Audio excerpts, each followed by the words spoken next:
Good morning, everyone. Can you hear me? Yes, sir. Yes, Okay. Okay. So yesterday we have already finished module one. Okay. So today I am going to start module two. That is the second law of thermodynamics and entropy. Okay. So let's start module two. So I'm going to share the screen.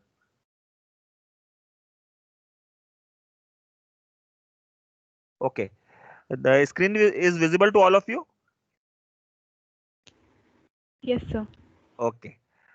Okay, so the second module is the second law of thermodynamics and entropy. Okay, in the first module we have already discussed zeroth law and the first law of thermodynamics and the application part of the first law of thermodynamics. Okay, now here we will discuss the second law of thermodynamics. Okay, so basically there are certain limitations of the first law of thermodynamics. Okay, that's why the second law is required. Okay, so basically there are certain limitations of the first law of thermodynamics. Basically, uh, it is observed that the energy can flow from a system in the form of heat or work. The first law of thermodynamics sets no limit to the amount of the total energy of a system which can be caused to flow out as work. Okay, so the limit is imposed. However, as a result of the principle, okay, that is initiated in the second law of thermodynamics, which states that heat will flow naturally from one energy reservoir to another at a lower temperature, but not in opposite direction without any assistance. Okay, so this is very important because a heat engine operates between two energy reservoirs at different temperatures. Okay, definitely two reservoirs will be maintained at the two different temperatures. Okay, then only the heat engine will operate. Okay, so here in this module we will discuss the heat engine, heat pump and the refrigerator also. So what is the meaning of this, how to differentiate this heat engine, heat pump and the refrigerator.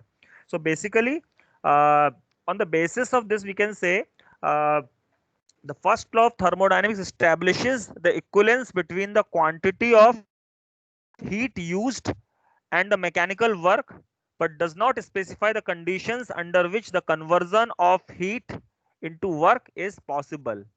Okay, and neither the direction in which the heat transfer can take place. Okay, so there was gap in case of first law of thermodynamics. Okay, so this gap has been bridged by the second law of thermodynamics. Okay, that's why the second law is required. Okay, so now let us discuss the performance of the heat engines and the reversed heat engine. Okay, we will discuss this. So basically you can see this sketch. This shows the this sketch shows the heat engine. Okay, this is the hot reservoir. Okay, so it transfers the heat q1 to the heat engine. Okay, and then heat engine, this gives the heat q2 to the cold reservoir, and the w is the work done. Okay, that is nothing but the difference between q1 and q2. So basically what is heat engine? First of all, we should understand what is heat engine. So a heat engine is used to produce the maximum work transfer from a given positive heat transfer. Okay, so basically in order to get the performance of the heat engine, we calculate the thermal efficiency of the engine. So what is thermal efficiency of this uh, heat engine? So thermal efficiency is equal to W divided by Q1.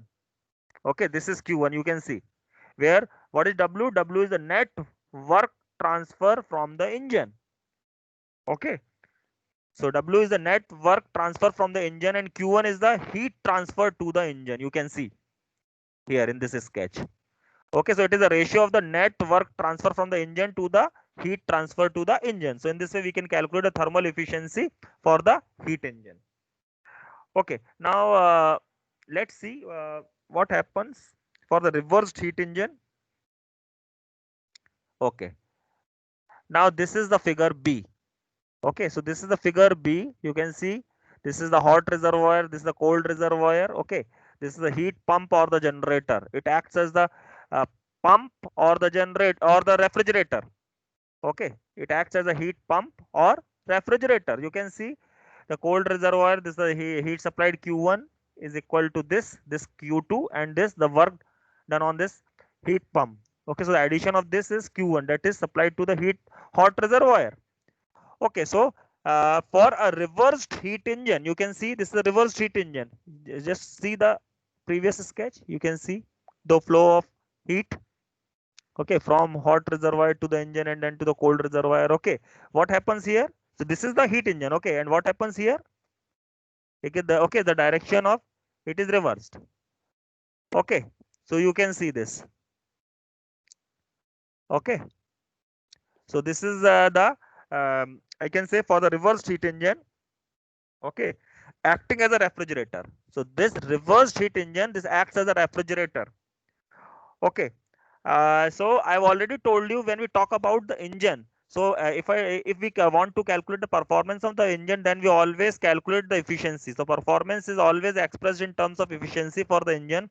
But if we talk about the refrigerator and we want to calculate the performance of the refrigerator, then we generally calculate coefficient of performance. Okay, that is denoted by COP. So we generally calculate coefficient of performance of the refrigerator for calculating the performance of that particular refrigerator. Okay, and in the similarly in the case of engine, basically we study the Carnot engine. So Carnot engine is the ideal engine having 100% efficiency. So no such engine exists in nature, but we study this for the comparison purpose. So here in the for the study of refrigerator also, we study the Carnot refrigerator. Okay, so the Carnot refrigerator will have the maximum performance and no such Carnot refrigerator exists in nature, but we study this for the comparison purpose. Okay, so basically this reverse heat engine acting as a refrigerator when the purpose is to achieve the maximum heat transfer from the cold reservoir. Okay, so the measure of success is called coefficient of performance. Okay, now how can we define coefficient of performance? So the coefficient of performance is the ratio of this Q2. Okay, it is Q2 divided by W. Okay, where Q2 is the heat transfer from the cold reservoir and W is the net work transfer to the refrigerator. Okay, so coefficient of performance is nothing but the ratio of the heat transfer from cold reservoir to the net work transfer to the refrigerator. Okay, now for a reversed heat engine acting as a pump. Okay, so in the previous case we had discussed this is the heat engine. Now when the this reverses, that means we are talking about the reversed heat engine. So reversed heat engine will act as the refrigerator and it will act as the heat pump also. Now for a reversed heat engine acting as a heat pump, the measure of the success is again the coefficient of performance. So what is the coefficient of performance for the heat pump? So coefficient, okay, this is the this was the coefficient of performance for the refrigerator. Now this is the coefficient of performance for the heat pump. It is equal to the ratio of Q1 divided by W. What is Q1? Q1 is the heat transfer to the hot reservoir. You can see heat transfer to the hot reservoir, and W is the net work transfer to the heat pump. Okay, so it is the ratio. So coefficient of performance heat pump is the nothing but the ratio of heat transfer to the hot reservoir to the net work transfer to the heat pump. Okay, now in all the above three cases, the application of first law gives the relation Q1 minus Q2 is equal to W. You can see Q1 minus Q2 is equal to W. Okay, W is equal to Q1 minus Q2. Okay, so basically this can be used to rewrite the expressions. Okay, and we can find the expression for the thermal efficiency and the coefficient of the performance. So basically we can say the thermal efficiency we can calculate like this Q1 minus Q2 divided by Q1. Okay, you can see the expression for the heat engine. This is W divided by Q1. So what is W? W is Q1 minus Q2. So the okay, so efficiency will be equal to Q1 minus Q2 divided by Q1. Q1 minus Q2 divided by Q1. What about COP of the refrigerator? It is Q2 divided by W. So Q2 divided by what is W? W is Q1 minus Q2. So coefficient of performance of the refrigerator will be equal to Q2 divided by Q1 minus Q2. Q2 divided by Q1 minus Q2. Let's see about the heat pump. The heat pump coefficient of performance for the heat pump is equal to Q1 divided by W. Okay, so W is this Q1 minus Q2. So coefficient of performance for the heat pump will be equal to Q1 divided by Q1 minus Q2. Q1 divided by Q1 minus Q2. Okay, so it can be seen that the thermal efficiency is always less than unity, and coefficient of performance of the heat pump is always greater than unity. Okay, so this is the final conclusion. We can say the thermal efficiency is always less than unity, and the coefficient of performance of the heat pump is always greater than unity. Okay, now let's proceed.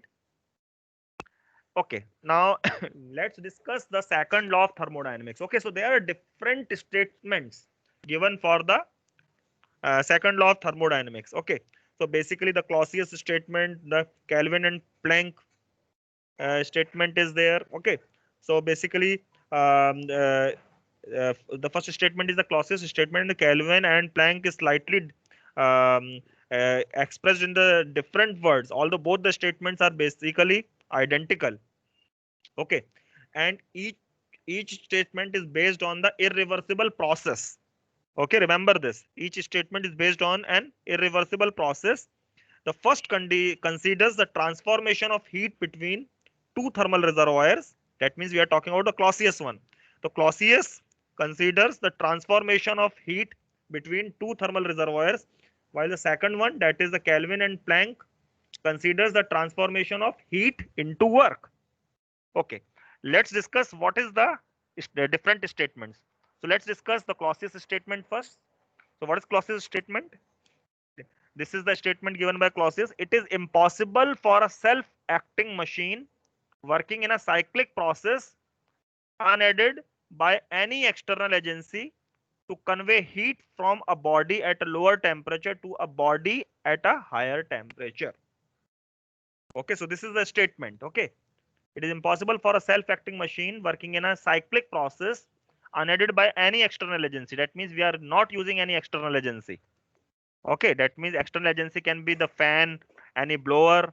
Okay, so okay, without using any external agency to convey the heat from the body at a lower temperature to the body at a higher temperature. Okay, so we can say heat itself cannot flow from a colder to a hotter body.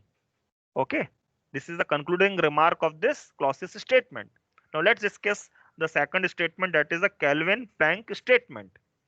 Okay, so what is Kelvin-Planck statement? It is impossible to construct an engine which, while operating in a cycle, produces no other effect except to extract heat from a single reservoir and do equivalent amount of work.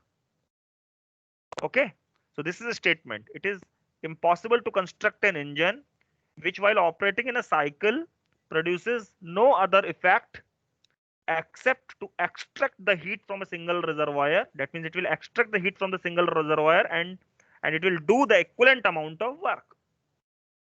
Okay, so basically we can say although the Clausius and Clausius and Kelvin Planck statements appear to be different, but they are really equivalent in the sense that a violation of either statement implies violation of the other.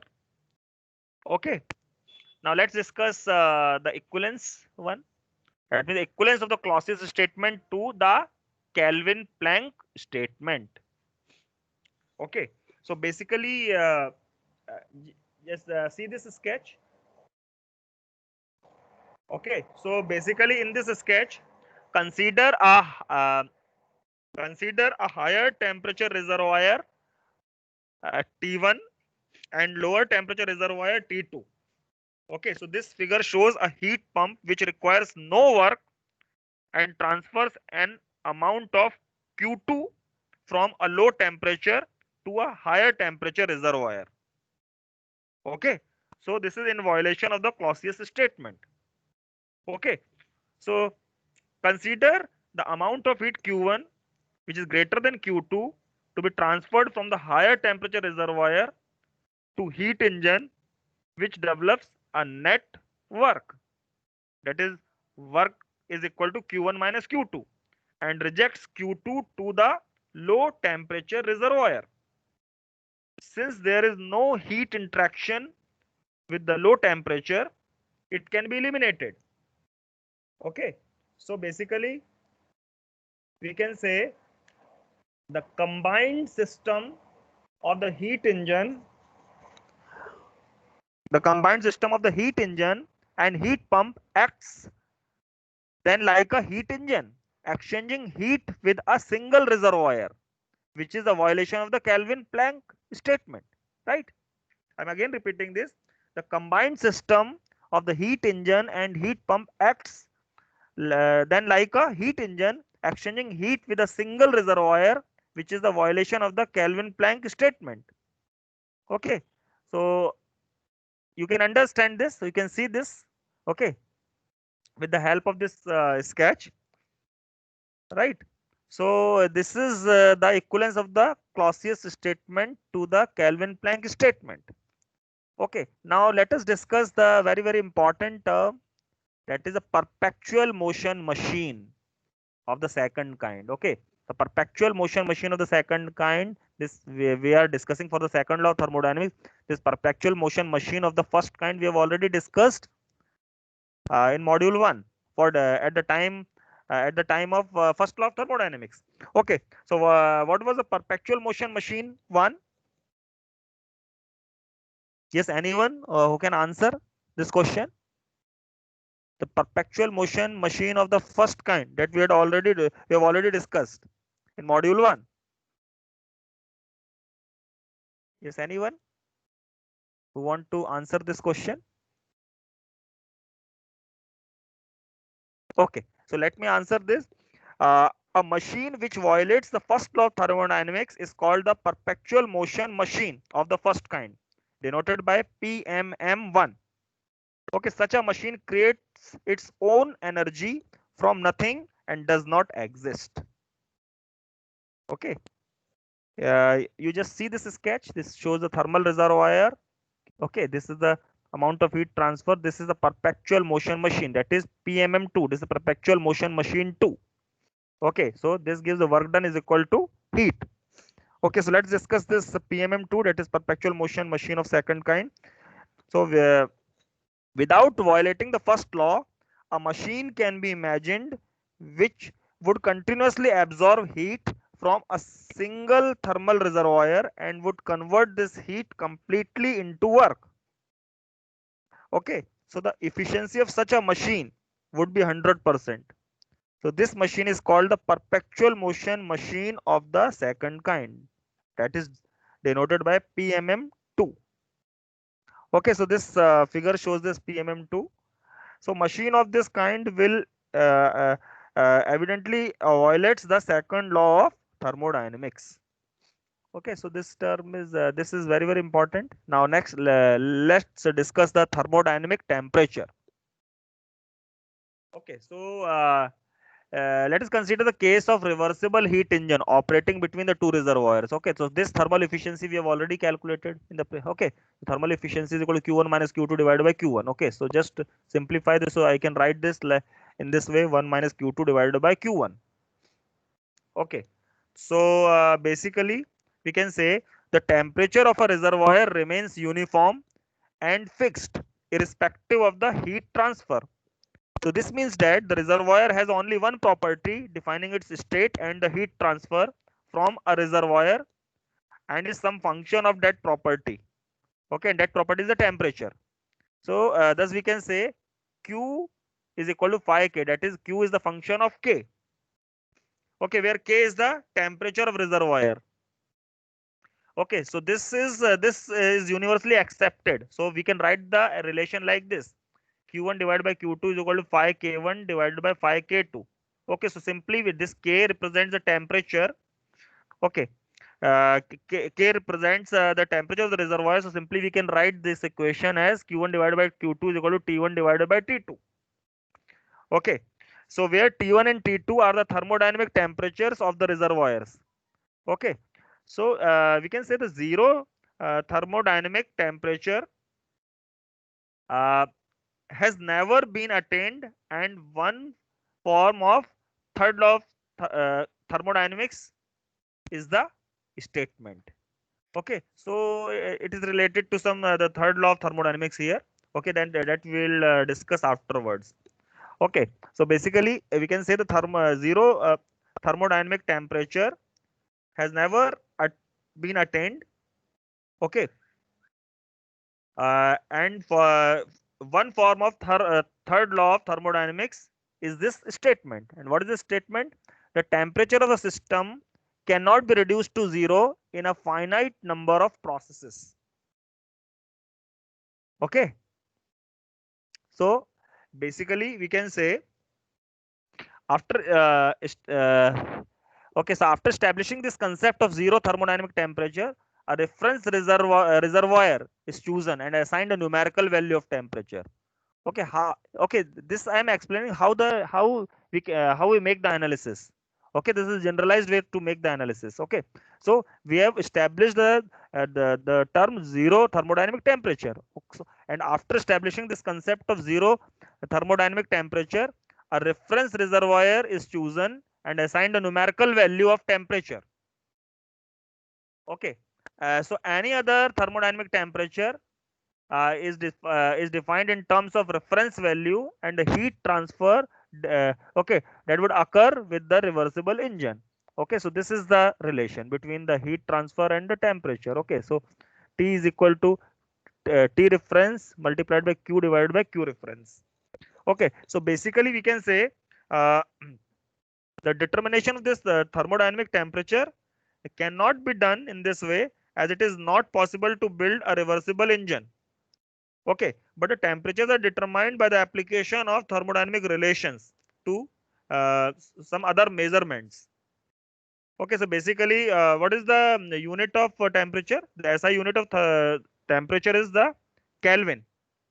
Okay, and we know the relationship between the Kelvin and the Celsius. Okay, basically, uh, the temperature in Kelvin is equal to temperature in degree centigrade plus 273.15 degree. Okay, so this is the exact value. We generally add only 273. Okay, so now let us discuss this Clausius inequality. Okay, so basically, I can say uh, when a reversible engine uses more than two reservoirs, so the third or the higher numbered reservoir will not be equal in temperature to the original two. Okay, let me repeat this again. When a reversible engine uses more than two reservoirs, the, the third or the higher numbered reservoir will not be equal in temperature to the original two. Okay, so uh, after considering this expression for the efficiency of the engine, so basically it indicates that for the maximum efficiency, all the heat transfer should take place at maximum or minimum reservoir temperatures. Okay, so any intermediate reservoir used will therefore have I can say that any intermediate reservoir used will therefore lower the efficiency of the heat engine, right? If we use any intermediate reservoir, okay, so it will lower the efficiency of the heat engine. So basically we can say the practical engine cycle often involve continuous change of temperature during the heat transfer. Okay, so a relationship among the process in which such changes occur is very necessary. So the ideal approach to the cycle in which the temperature continuously changes is to consider the system to be in communication with a large number of reservoir in procession. Okay, so this is the approach. The ideal approach to the cycle is to consider the system to be in communication with a large number of reservoirs in procession. Okay, and each reservoir is considered to have a temperature differing by a small amount from the previous one. Okay, that means each reservoir will have different temperature. Okay, so each reservoir is considered to have a temperature differing by a small amount from the previous one. Okay, so basically we have created a model, and in such a model it is possible to imagine that each reservoir is replaced by a reversible heat engine in communication with standard reservoirs at same temperature T0. Okay, in such a model it is possible to imagine that Each reservoir is replaced by a reversible heat engine in communication with the standard reservoirs at same temperature T0. Okay, so let's let us take one example. This you can see this sketch.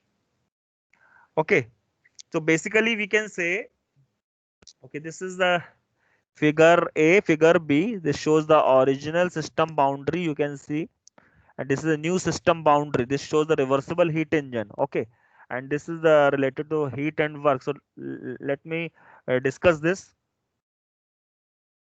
So basically we can say the system to which the heat transfer is effected is neither concerned with the source of energy it receives nor with the method of transfer. Okay, are you getting or not?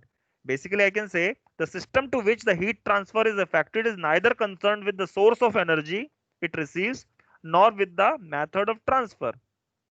Okay, so associated with the small heat transfer dq to the original system is a small work transfer dw, and for this system the first law gives this equation. Okay, so basically associated with the small heat transfer dq to the original system is a small work transfer dw. Okay, you can see this. Okay,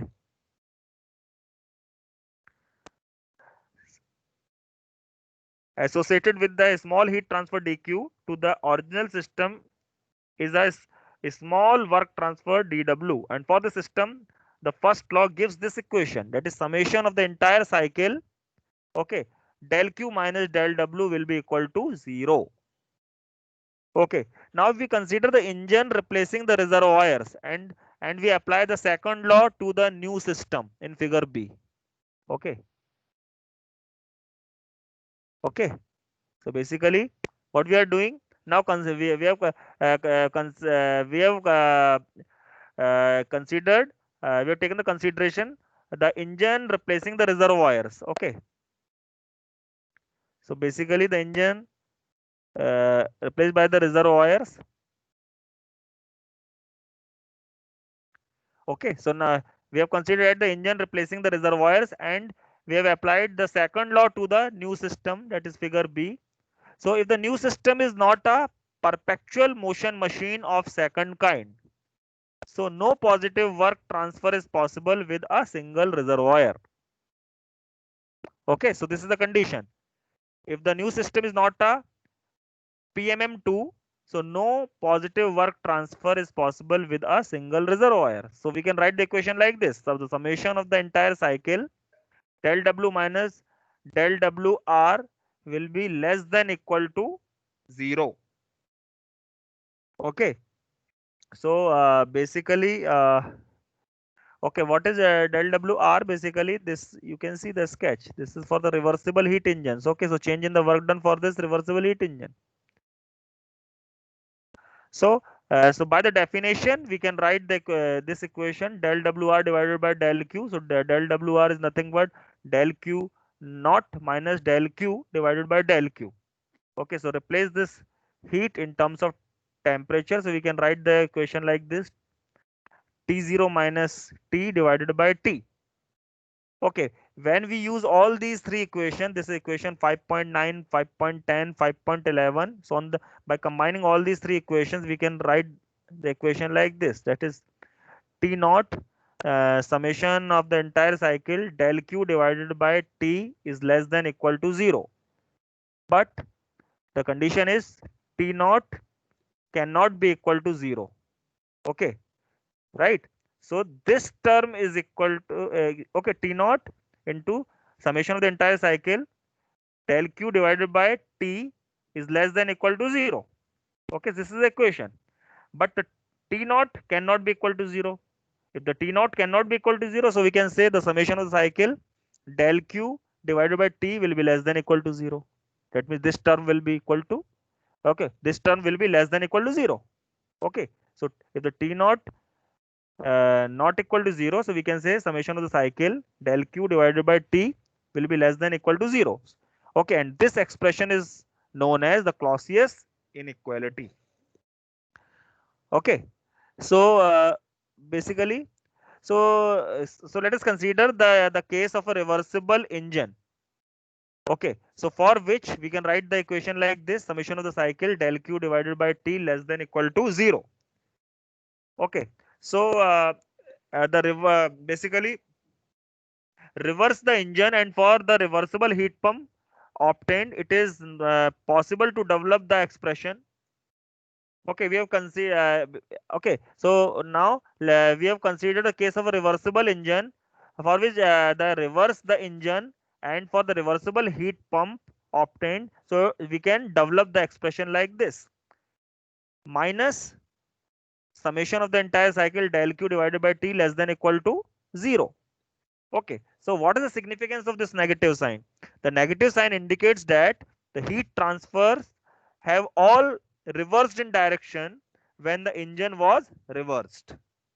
Okay, let me again repeat this. What is the significance of negative sign here? The negative sign indicates that the heat transfer have all reversed in direction when the engine was reversed. So this means that for the same machine, we have two relations, okay, which are only satisfied if in the reversible case. Okay, so basically we can write the equation like this. Okay, so we have already discussed the negative sign significance. Okay, uh, so basically we can say the same machine, we have two relations. Okay, so it is which are only satisfied if in the reversible case. So this will be the equation. Okay, so the summation of the cycle del q divided by t is less than equal to 0. Okay, so basically for a reversible case, as a number of reservoirs used tends to infinity, the limiting value of the summation will be this. Okay, but that means we have taken number of reservoirs and it tends to infinity. So the limiting value of the summation will be equal to this. So we can say the summation of the cycle del q divided by t is equal to 0. Okay, so the Clausius inequality may be expressed as follows. Okay, so this is the final remark on the basis of this. So we can conclude the or we can comment on the Clausius inequality. So the Clausius inequality may be expressed as: when a system performs a reversible cycle, then summation of the cycle del q divided by t is equal to 0. But when the cycle is not reversible, so we can say the summation of the cycle del q divided by t is less than 0. Okay, so this is the concluding remark. Okay, now let us discuss about the reversible processes and all. Okay, so because we are discussing these things again and again, what are the reversible processes and all. However, we have taken the idea about the reversible and the irreversible process at the time of module 1, but here let's revise this again, and we'll explore these reversible process and the irreversible process, because these terms will be used again and again. So basically the reversible processes, I can say the reversible process should fulfill these conditions. Okay, so these what are those conditions? The condition number 1 is the process should not involve friction of any kind. Okay, the heat transfer should not take place with finite temperature difference. The energy transfer as heat and work during the forward process should be identically equal to energy transfer as heat and work during the during the reversal of the process. Okay, are you getting or not? So very important point: the energy transfer in the form of heat and work during the forward process should be identically equal to the energy transfer as heat and work during the reversal of the process. Okay, so there should be uh, no free or unrestricted expansion. Okay, the next one is there should be no mixing of the fluids. Okay, the next condition is the process must proceed in a series of equilibrium states. Okay, so the reversible process should fulfill these conditions. Okay, so basically, what are the examples of the reversible process, or better to say the ideal reversible process? We can say the frictionless adiabatic expansion or compression, frictionless isothermal expansion or compression. Okay, boiling and condensation of the liquid. So these are the ideal reversible processes. Okay, so what are the examples of irreversible process? Okay, so the examples are, okay, the examples of irreversible processes are combustion process, mixing of two fluids, okay, flow of electric current, okay, through a resistance, heat flow from a higher temperature to the lower temperature. Yes, this is the best example. Heat flow from a higher temperature to the lower temperature. This is the best example of irreversible process.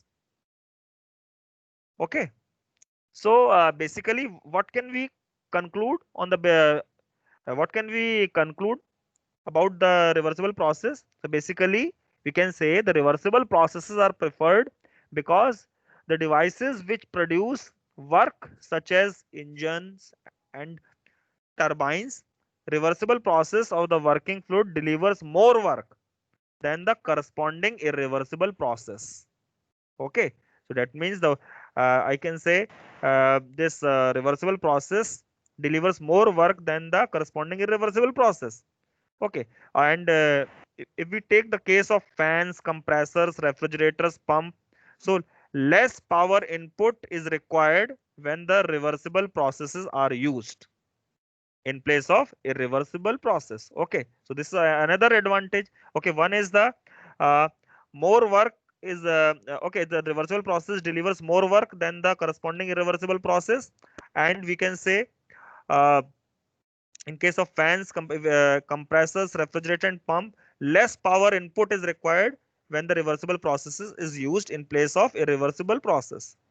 Okay, so basically we can say for making any analysis for any thermodynamic process, okay, or generally I can say for any thermodynamic analysis, the concept of reversibility is hypothetical, but it is very, very important because the reversible process is the most efficient process. Okay, so only this reversible process can be truly represented on the property diagrams. Okay, so this thermodynamic reversibility can only be approached, but okay, this can only be approached but never be achieved. Okay, so we generally try to approach this thermodynamic reversibility, but it is not possible to achieve it. Okay, so basically an analyzer, what is the main task of an analyzer? The main task of the analyzer is to design the system which will evolve approximate reversible process. Okay, so basically we will try to approach the thermodynamic reversibility. However, it is not possible to achieve it, but uh, due to this um, our approach, we will be able to achieve approximate reversible process. So we'll get the better results. Okay, so it is around 12:13. So I will stop here. Hello, Yeah, sir. I have one doubt. yeah.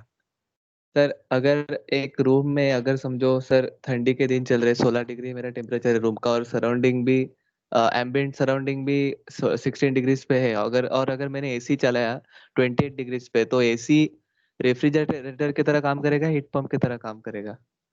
Can you repeat the question? Yes sir, if my room in the cold season if my room temperature is 16 degrees Yeah. which is in thermal equilibrium with the surroundings, okay, and I Okay. am operating the AC in my room at 28 degrees centigrade. Okay.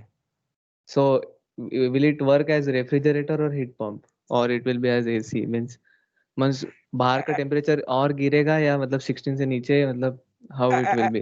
Actually, this is related to the cooling and humidification, cooling and dehumidification, and heating and humidification. Okay, so if Okay I sir. talk about the cooling and dehumidification, that means I am talking about summer AC, that is summer air conditioner. Okay, And if I'm Okay. talking about heating and humidification, that means I'm talking about winter AC. Okay. Okay, so basically what is going on if I'm talking about dehumidification, that means I have to remove the moisture content here. Cooling is to Okay. be done, and at the same time I have to remove the moisture content. So in this way the cooling can be done, and at the same time we are dehumidifying it, and we are creating the cooling inside that room. Okay, and Okay. on the other hand, if the reverse case is there, I'm talking about where if we are operating the same AC in during the winter, so what we will do, it will be the case of heating and humidification. That means we will add the moisture. Okay, Okay. that moisture addition can be in the form of steam. Okay, if Okay. we are passing the steam, that means the moisture content is there, or maybe any form. We have to add the moisture. We'll add the moisture. So with the heating, we will humidifying this, and we will heat this. So in this case, it will work as the winter air conditioner. Okay, sir. Okay. Understood. Okay, sir. Okay. Thank you. Okay. Thanks. Yes. Any other question?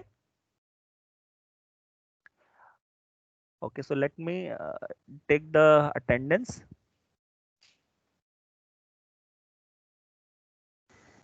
Sir आज शाम तक आपका laptop ठीक हो जाए तो वो module 1 के नोट्स भेज दीजिए ना.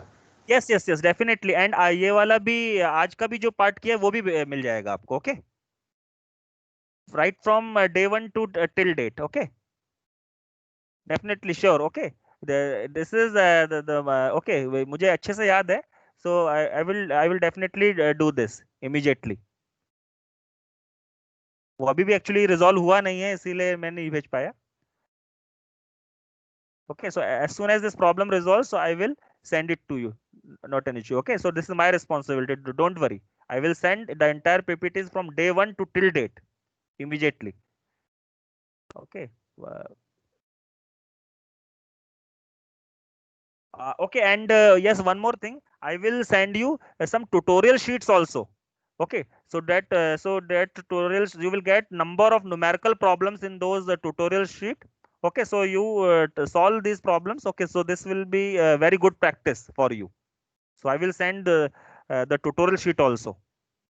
So you solve the problems. We have already solved a number of problems during the lecture also. So you solve those tutorial sheets, and in case of any difficulty, you are always you can ask the problem. You are always welcome to ask any question. Okay, clear? Okay, so okay, so those who have any question, okay, they can ask the question, and those who have no query, they can leave the lecture. Thank you, sir. Yeah, thanks.